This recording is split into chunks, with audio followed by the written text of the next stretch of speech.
right, my name is Melissa Carreiro and I'm Jennifer Plett. We are here today to talk about the cons of new home construction. But first, don't forget to like and subscribe. Click that little bell down there so you don't miss anything. So what are some of the cons in your opinion? That's the whole thing. People think new build and they think like, oh, it's all brand new, nobody's lived in it, everything's whatever. And that is all true. Yeah. That is all true, but there are some cons. One of them I right away think of is 99% of the time, new homes do not come with appliances. So, get your pen and your paper out and follow along and write down all the things we're going to talk about and how much that would cost at the end to add to your new build once you purchase it. So, appliances. Probably at least 10,000. Yeah. I'd say. Yeah. Yeah. Most of them don't come with them. No, so, they don't. Yeah. They don't. Yeah. Yeah.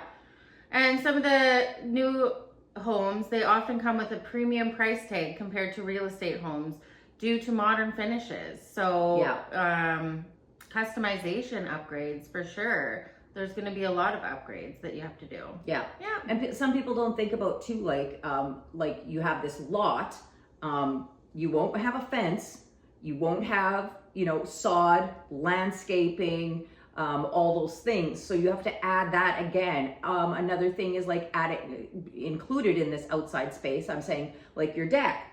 I mean, how much does a deck cost? Put it on your paper, on your checklist, right? Deck. And they often, like what we were just talking about, they give you like a certain time frame that you have to get it done in, like a year, sometimes less. Well, that's every builder has their own whatever, and lots of construction agreements state what you have to put as your exterior finish on your home. Like you have to stay within the same scheme, so it's kind of you got a cookie cutter look with all the houses having to have a certain amount of brick, a certain amount of this and that, right? So for sure, yeah.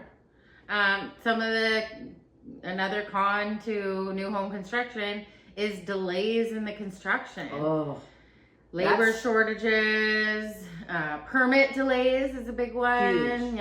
Yeah. And those can push back your move-in date, and sometimes that can be months. Well, exactly. And then what are you doing during that time? Yeah. Like you've potentially sold your home or you're, whatever, and you have a date, you want to move in August 13th, and now it's, August, September, October, and your house is still not completed. Yeah. So how do you properly, get that all lined up when you've got kids and dogs and school and whatever that you need to be in at a certain time? Yep. Right? Yeah.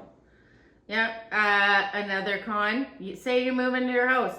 There's still construction going on around your house. Yeah. If you're one of the first home buyers in the subdivision, you might deal with years, months of dust, noise, and heavy equipment. Yeah. And how many flat tires?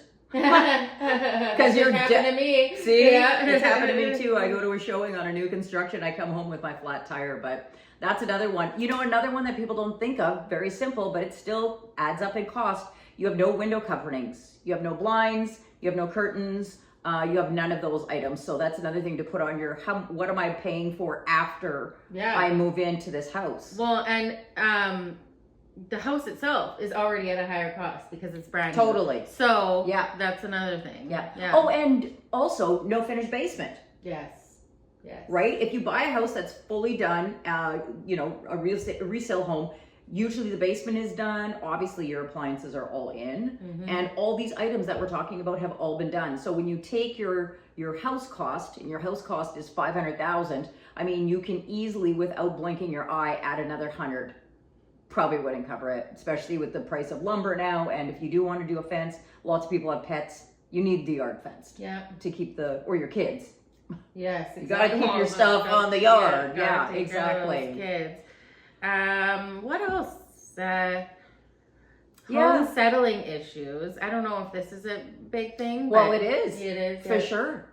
Yeah, house settling issues is a huge thing because your house is settling. You're in a new development. You might start getting cracks and drywall, screw pops and stuff like that. I mean, there is new home warranty that comes with new homes, but honestly, This isn't something that you want to be dealing with, regardless of whether it's covered. Yeah. And another thing is you don't know the drainage issue in that area. Is the water going to drain properly, or are you going to have water in your basement the first time that there's a big rainstorm. But we're not deterring you from buying new homes. Just some things to think about. Yeah, we were just sitting here having this talk, and I said, you know what? I wonder if these are things that people think about. So anyways, I hope you like this content. We're going to do another one with the pros, but this is the cons of buying a new home. So anyways, again, it's Jennifer Plett. Melissa Carreiro. Don't forget to like and subscribe. Click that button below. And let us know if there's other content that you want to see, because we're going to keep doing this content for a long time.